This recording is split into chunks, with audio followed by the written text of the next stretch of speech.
Episode की शुरुआत में हमें डेमन स्लेयर कॉर्प्स के बारे में बताया जाता है, जो कि एक ऑर्गेनाइजेशन है जो पिछले 100 सालों से राक्षसों को मार रही है और यह किसी भी सरकार के साथ लिंक्ड नहीं है। हमें ये तो नहीं बताया गया कि राक्षसों की उत्पत्ति कैसे हुई, हमें बस इतना बताया गया है कि राक्षस अपने जख्मों को मिनटों में ठीक कर लेते हैं और इनका फेवरेट फूड इंसान है। इन्हें बस सनलाइट या फिर स्पेशल टाइप की स्वॉर्ड से मारा जा सकता है, जो कि सूरज की रोशनी को एब्जॉर्ब कर लेती है और डेमन स्लेयर इंसानों को बचाने के लिए इन राक्षसों को मारते हैं। तब वो आदमी तानजीरो को कहता है कि मैं एक ट्रेनर हूँ, मेरा काम डेमन स्लेयर के लिए लोगों को तैयार करना है। मेरे जैसे और भी ट्रेनर हैं, सभी के पढ़ाने का अपना अपना तरीका है और तुम्हें डेमन स्लेयर कॉर्प्स में ज्वाइन करने के लिए फाइनल सिलेक्शन प्रोसेस से गुजरना होगा, जो कि माउंट फुजिसानी में होगी, जो डिसाइड करेगी कि तुम डेमन स्लेयर बनने के काबिल हो या नहीं। और इसी के साथ तानजीरो की ट्रेनिंग स्टार्ट हो जाती है और यहाँ हम देखते हैं कि तानजीरो दिन ब दिन बेहतर होता जा रहा है। अब वह सभी ट्रैप्स को आसानी से पार कर लेता है और उसकी ट्रेनिंग दिन ब दिन मुश्किल होती जा रही है। एक बार के लिए तो तानजीरो को लग रहा था कि ये आदमी मुझे मारना चाहता है। अब वह तलवार चलाना सीख रहा है। वह रोज तलवार चलाने की प्रैक्टिस करता है जब तक उसके हाथ दुखने नहीं लग जाती। अब ट्रेनिंग के दौरान वह आदमी तानजीरो को कहता है कि अगर तुमने कभी अपनी तलवार को तोड़ा तो मैं तुम्हारी हड्डियाँ तोड़ दूंगा। उसके बाद तानजीरो अलग अलग फॉर्म सीखता है और वो आदमी कहता है कि मैं तुम्हें वो सारी 10 फॉर्म्स बताऊंगा। हम स्टार्ट करेंगे एक गहरी सांस से, जिससे तुम्हारी बॉडी की नेचुरल हीलिंग पावर बढ़ जाएगी। और तानजीरो बहुत गलतियां करता है। अब अगले सीन में हम देखते हैं कि वह आदमी तानजीरो को झरने से नीचे फेंक देता है।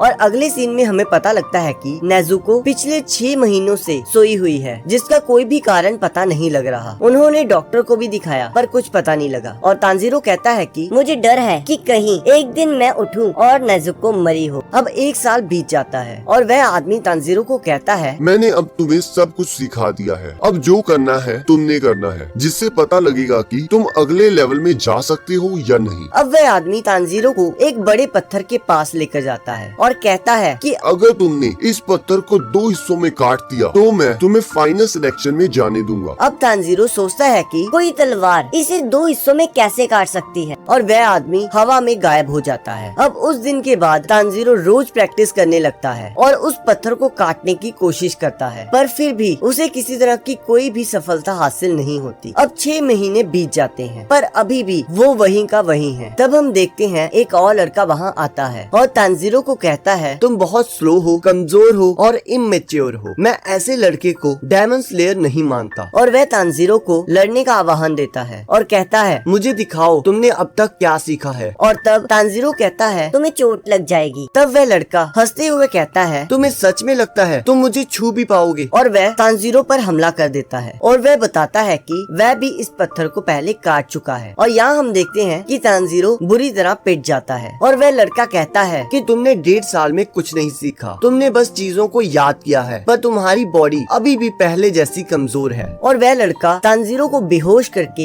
एक लड़की के हवाले करके चला जाता है। अब जब तानजीरो रात को होश में आता है तो वह उस लड़की से पूछता है कि क्या तुमने उसे देखा, वो कितना अमेजिंग था, मैं भी उसकी तरह बनना चाहता हूँ। तब वो लड़की कहती है, हाँ जरूर, मैं इसलिए तो आई हूँ। और वो अपना नाम मकोमो बताती है और उस लड़के का नाम साबितो। अब मकोमो तानजीरो को उसकी गलतियाँ बताती है और उसे गाइड करती है और हमें यहाँ पता लगता है कि यह दोनों अनाथ थे और उन्हें उसी बूढ़े आदमी ने पाला था। और वो कहती है कि और भी बहुत सारे बच्चे हैं जो तुम्हें देख रहे हैं। अब 6 महीने बीत जाते हैं और तानजीरो साबितो को चैलेंज करता है, पर इस बार तानजीरो की तलवार साबितो को पहले हिट कर जाती है और साबितो का मांस कट जाता है, जिससे वह स्माइल करने लगता है और वो दोनों धुंध में कहीं गायब हो जाते हैं। और जैसे ही धुंध हटती है तो तानजीरो देखता है कि उस पत्थर के 2 हिस्से हो चुके हैं और इसी के साथ एपिसोड का अंत हो जाता है। अब अगले एपिसोड को देखने के लिए आपकी स्क्रीन पर एक वीडियो आ रही हो, आप उस पे क्लिक करके अगले एपिसोड को देख सकते हो।